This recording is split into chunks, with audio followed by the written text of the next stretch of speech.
Pessoas que tiveram a vida transformada por Deus. Verdadeiras histórias de conversão rumo à vida. É isso que você encontra aqui no programa 180 Graus, o ponto da virada, que começa agora.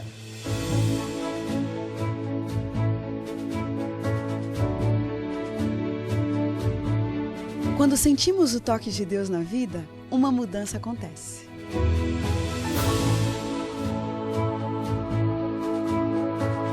Surge à nossa frente possibilidades de felicidade plena.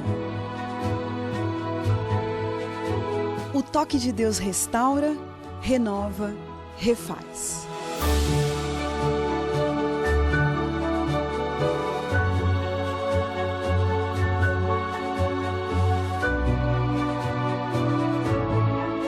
Hoje conheceremos uma pessoa que experimentou essa graça maravilhosa.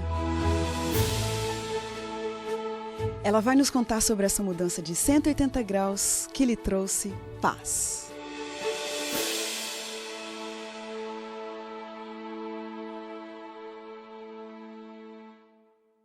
Ainda criança lá em Florianópolis, Santa Catarina, Débora Tatiane Martins Borges olhava para o céu e perguntava por que ela tinha que ter nascido ali, naquele lugar, levando aquela vida.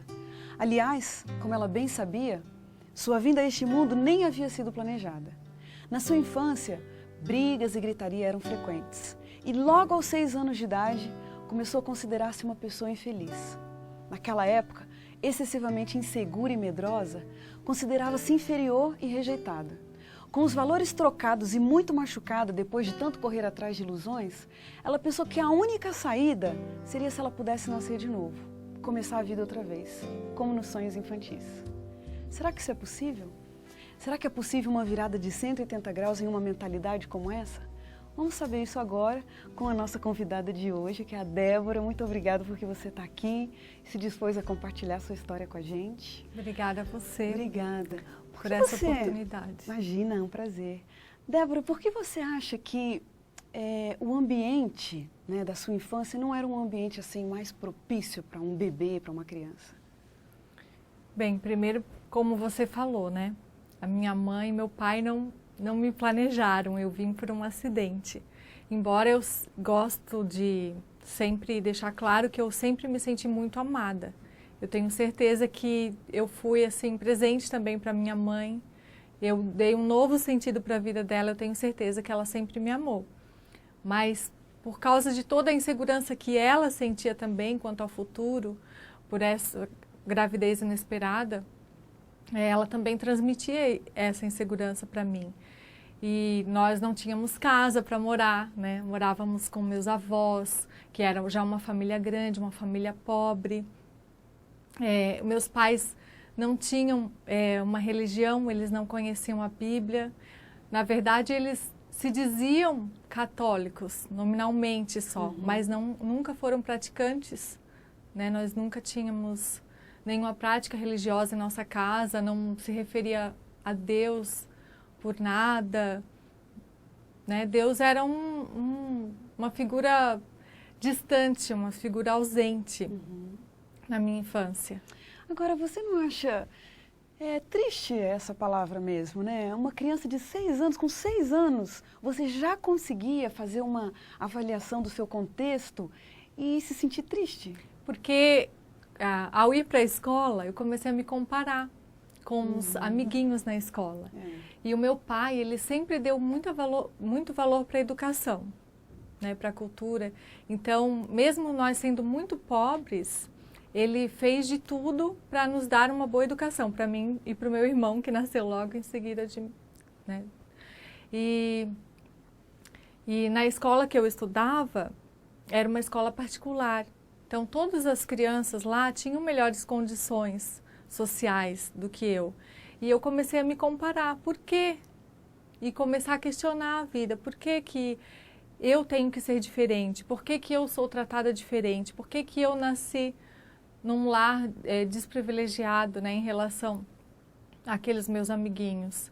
E isso criou esse conflito, essa autoestima baixa. No meu coração, eu me sentia discriminada. Hoje em dia se fala em bullying, né? Mas naquela época não tinha esse nome. Mas eu me sentia assim. esse resultado, né, que você teve de ter vindo dessa família, dentro desse contexto, como que isso se refletiu na sua adolescência?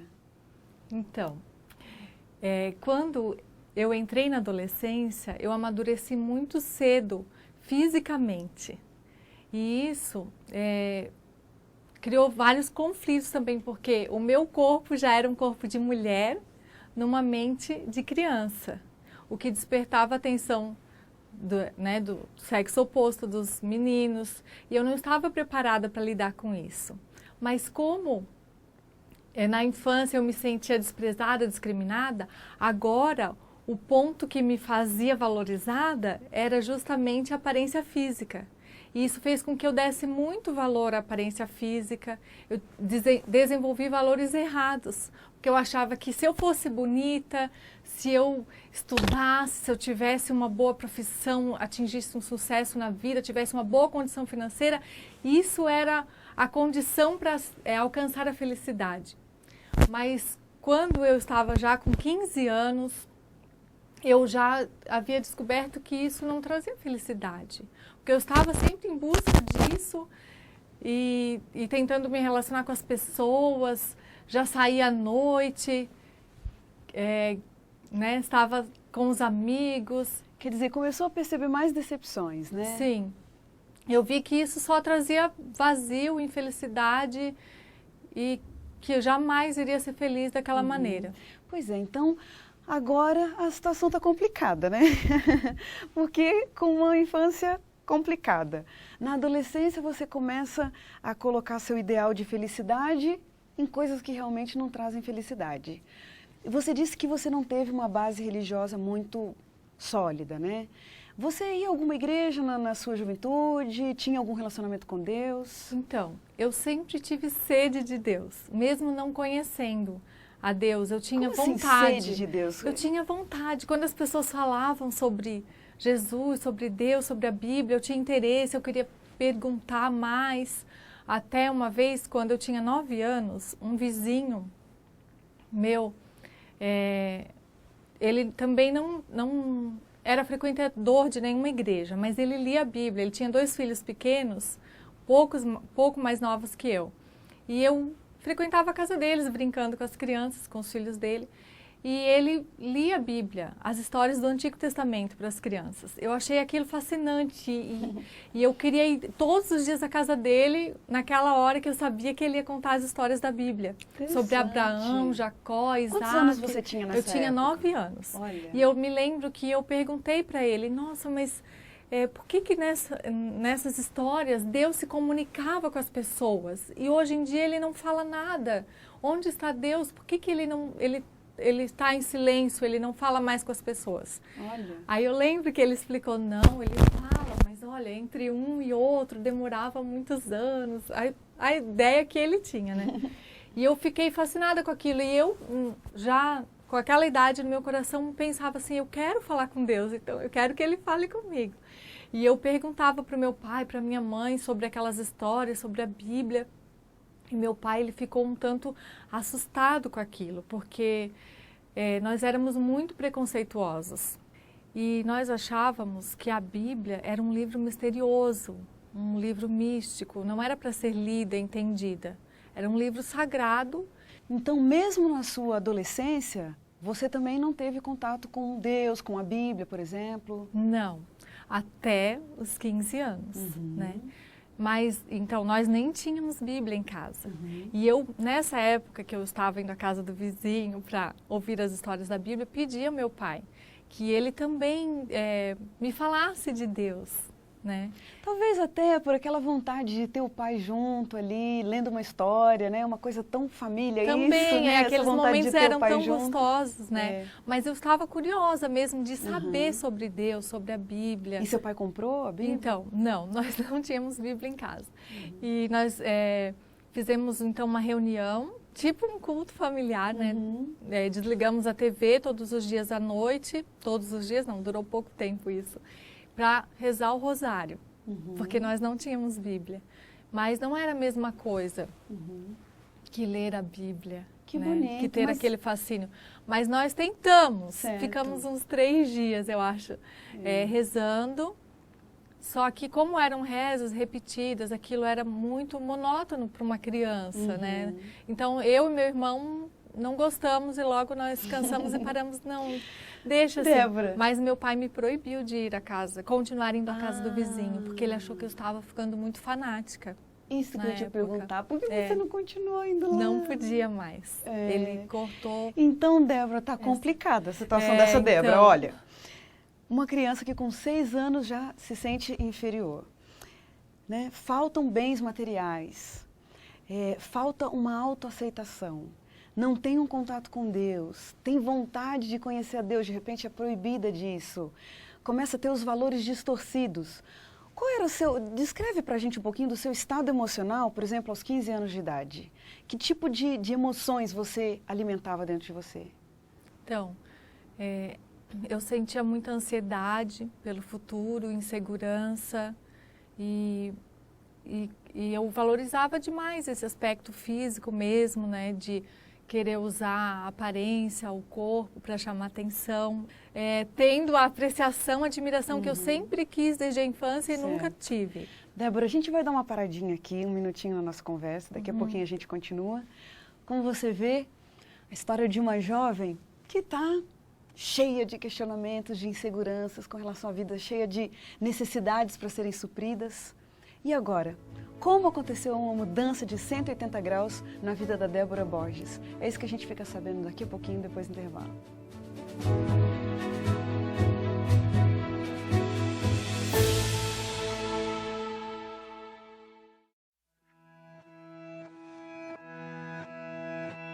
O curso de Geologia foi na Unesp e a pós-graduação, mestrado e doutorado na USP. Nessas duas universidades eu tive a oportunidade também de ser professor. Eu lecionei na Unesp e na USP durante 13 anos. Nunca com a intenção de que fosse uma profissão. Minha concentração de estudos maior foi na área de religião, teologia. Houve uma exceção que foi quando eu fiz a faculdade de filosofia.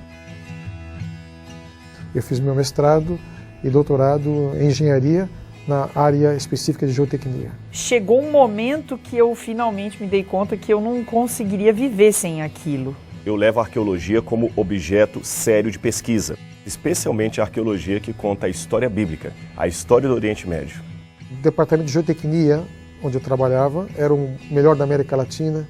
Com 13 anos, por exemplo, eu cantei um oratório de Beethoven com regência do Eliezer de Carvalho. A última coisa que surgiu foi a professora. É fascinante. É como entrar numa máquina do tempo e voltar na história. Na ocasião me disseram, olha, não vale a pena você se envolver, esse tipo de rocha vem sendo estudado já há mais de 50 anos. Esse assunto se encontra suficientemente esgotado, não ligue para isso não. O conhecimento é ilimitado, o leque se abre e você vai encontrar horizontes novos aí para pesquisar. O tipo de música que é feito para você te faz cantar com mais liberdade e de um outro jeito, né?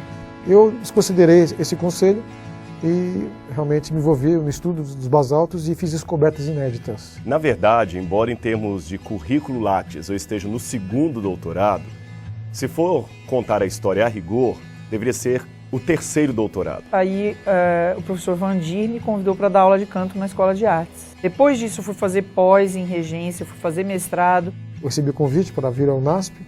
Alguns acharam uma loucura, né, sair da USP e vir para o UNASP, mas eu acho que foi a melhor coisa que eu fiz.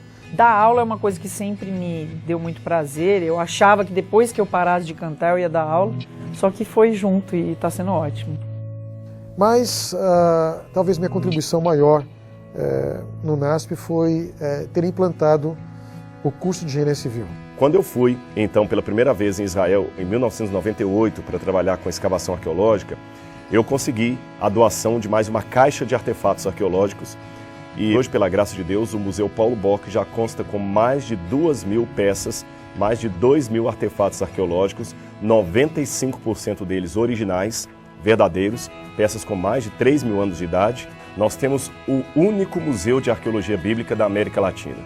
É muito bacana perceber que eu tenho a capacidade de influenciar pessoas novas que estão começando, não só com a minha experiência, mas com o meu canto. O professor que está aberto para as experiências em sala de aula, eu acho que ele aprende mais do que o aluno. Ele aprende e é extremamente prazeroso isso. Meu nome é Naor Neves de Souza Júnior.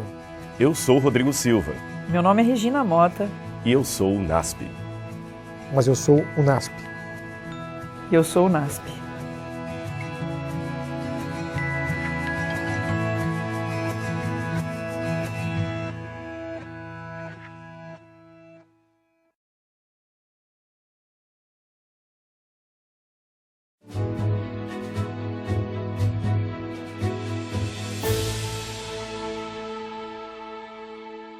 O programa 180 Graus, o Ponto da Virada, está de volta. Quem está com a gente hoje é a Débora Borges. E ela vinha contando no bloco anterior de uma realidade de vida onde várias necessidades ficaram por ser supridas, valores foram distorcidos e ainda por cima uma vontade, uma curiosidade que ela tinha com relação às coisas espirituais também não podia ser suprida. Débora, como foi que finalmente você então entrou em contato com a Bíblia, com a Palavra de Deus, com a pessoa de Jesus? Como aconteceu isso? Quando eu fiz 15 anos, meu pai me deu uma festa. Uma festa bonita, de acordo com as condições que ele tinha. Convidei meus amigos, ele alugou um clube, decorou e foi tudo que eu sonhava na época, né? E Jesus me deu um presente. Que presente? Nesse meu aniversário. O melhor presente que eu podia ganhar. Qual será? É um presente inesperado. Uma coisa tão simples Um aniversário que de ninguém 15 poderia... anos. Um vestido. Não, tô brincando. Que ninguém poderia imaginar que ia surtir tanto efeito na minha vida, mas que Deus usou de uma maneira muito especial. Naquela época, era muito comum as meninas escreverem diários. E em festa de 15 anos, o que mais se ganhava Eu escrevi muito era diário. Uhum. E eu ganhei um diário. E o meu aniversário é quase no Natal, dia 23 de dezembro. E após a festa, no dia seguinte, vem os presentes e tal, peguei o diário para escrever alguma coisa, relatar aquele momento, né, da minha vida, 15 anos, a festa e tal. Mas como era véspera de Natal e aquele clima no ar do nascimento de Jesus, né, as pessoas mais sensíveis, eu comecei a pensar naquele dia, hoje é véspera de Natal, e pensar no que era o Natal. Por que existe o Natal? O que significa o Natal para nós? E eu comecei a pensar como nunca antes sobre a vida de Jesus. Eu me lembro exatamente daquele momento, eu sentada no sofá, imaginando Jesus nascendo no mundo. E comecei a escrever sobre a vida de Jesus, né, as coisas que eu sabia sobre ele. E de repente, quando eu me deparei, eu estava chorando, pensando na morte dele na cruz, no que ele sofreu por mim. Só que eu não entendia aquilo. Eu pensava, mas Deus, por que que Jesus morreu por mim para salvar a humanidade do pecado, mas não aconteceu nada? As pessoas continuam pecando, o mundo continua cada vez pior e nada mudou. E na minha ideia, eu achava que Jesus tinha falhado. Então, eu achei, ele veio para dar vida por nós, para a gente mudar de vida, para nos dar o exemplo. Só que ninguém... Não deu certo. Não quis aceitar, não deu certo. E o mundo tá perdido, né? Tá assim. Isso foi o que eu concluí. Mas eu senti muito pela dor de Jesus naquele momento. E ali eu comecei a abrir o coração.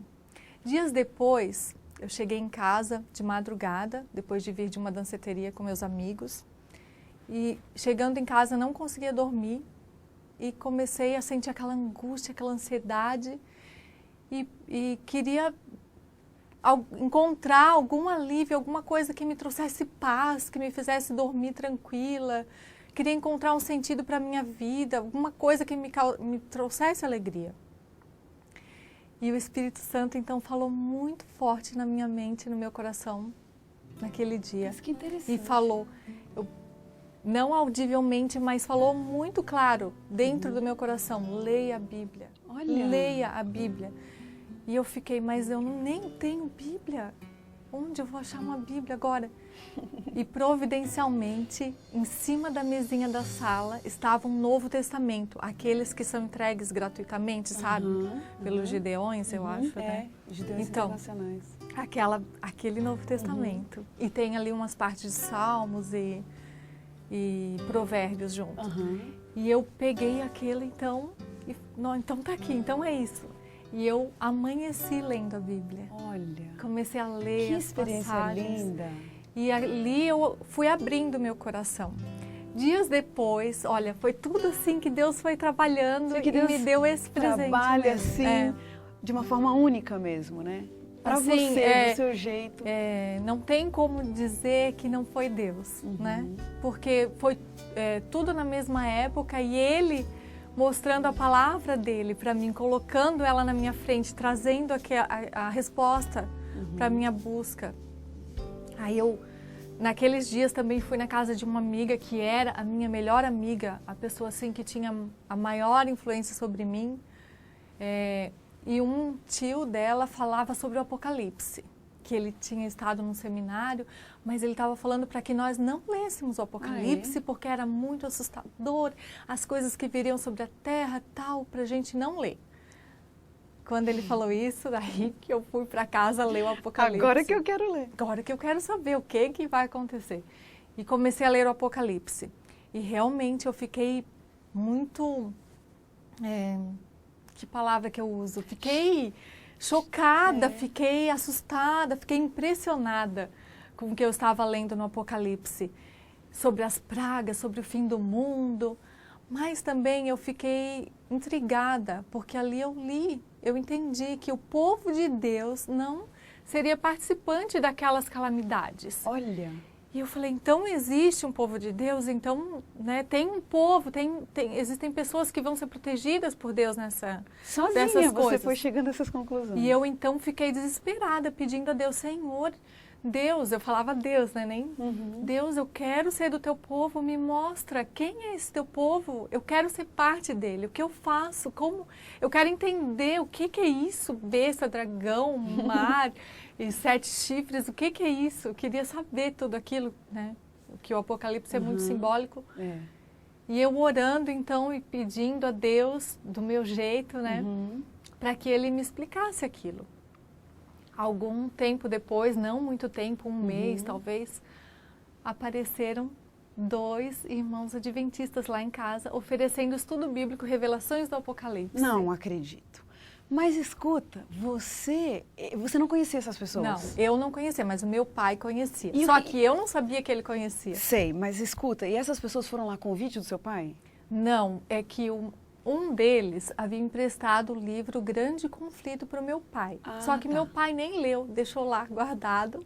Mas e ele olha, foi lá para buscar o livro, para perguntar se meu pai tinha lido. Ofereceu para estudar o Apocalipse. E justamente ofereceu para estudar o Apocalipse. É impressionante. Débora, sem dúvida a gente percebe que Deus sempre teve você assim, com muito cuidado, preparou esse momento da sua conversão, né, de uma forma especial mesmo para você. Isso, eu penso nisso porque como eu tinha tanto preconceito, se eles aparecessem lá do nada, sem Deus ter trabalhado meu sem coração aquele antes, contexto, nós iríamos descartar, dizer não, de jeito nenhum, né? Agora, a partir dali, eu sei que você entrou em contato com a Bíblia, com o estudo da Bíblia, finalmente aceitou a verdade da Bíblia através da Igreja Adventista, e eu quero saber do dia do seu batismo. Esse dia foi um dia marcante para você? Foi uma vitória muito grande. Por quê? Porque antes do batismo, teve muitas lutas. Muita luta espiritual, porque nós sabemos também que nós estamos no meio de um grande conflito e o inimigo, ele não iria entregar uma pessoa assim, sem ele lutar também contra, né? Para que eu não me entregasse a Cristo. E eu passei por muitas lutas, né? São muitos episódios que não tem nem como falar aqui. A cerimônia em si, o que aquela cerimônia representou para você? A vitória do poder de Deus mesmo. Isso mesmo. Né? Inclusive, um detalhe.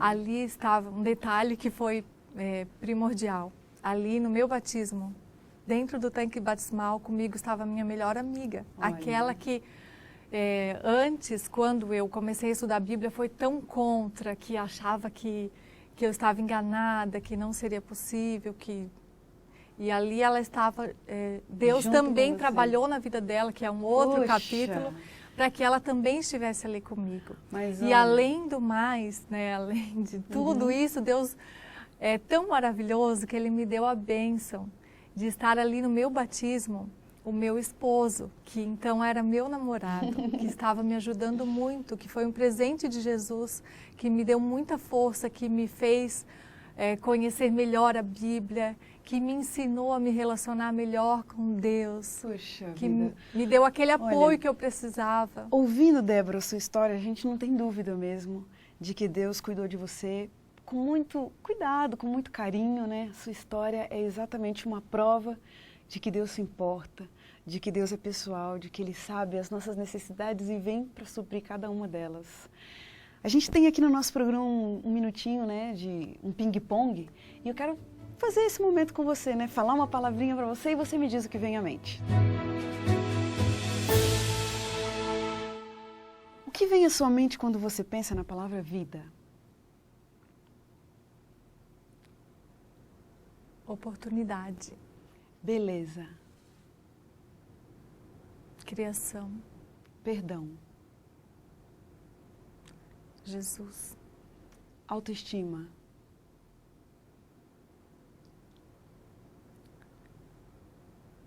amor de Deus, educação, conhecimento, sabedoria, um privilégio, conhecer a palavra de Deus, um medo, de estar longe de Jesus, uma grande verdade,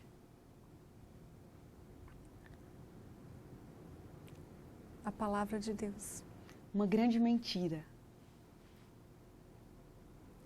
grande mentira, que nós não somos amados por Deus, família, o sentido da minha vida, fala pra gente casamento especificamente, um pedaço do céu na terra, envelhecer, chegar mais perto da eternidade. um versículo da Bíblia. Eis que estou convosco todos os dias até a consumação do século. Puxa vida, que versículo lindo, hein? Tem tudo a ver com você. E é isso que a gente deseja para você, Débora, que Deus esteja com você todos os dias, que você sinta essa companhia, esse cuidado dele para com você, para com a sua família. A gente agradece muito, que Deus te abençoe. E a gente termina o programa 180 Graus, o ponto da virada, feliz por ouvir essa história tão linda. E como diz o texto bíblico, era preciso que nos regozijássemos e nos alegrássemos, porque esse teu irmão estava morto e reviveu, estava perdido e foi achado. Que Deus te abençoe e até o próximo programa.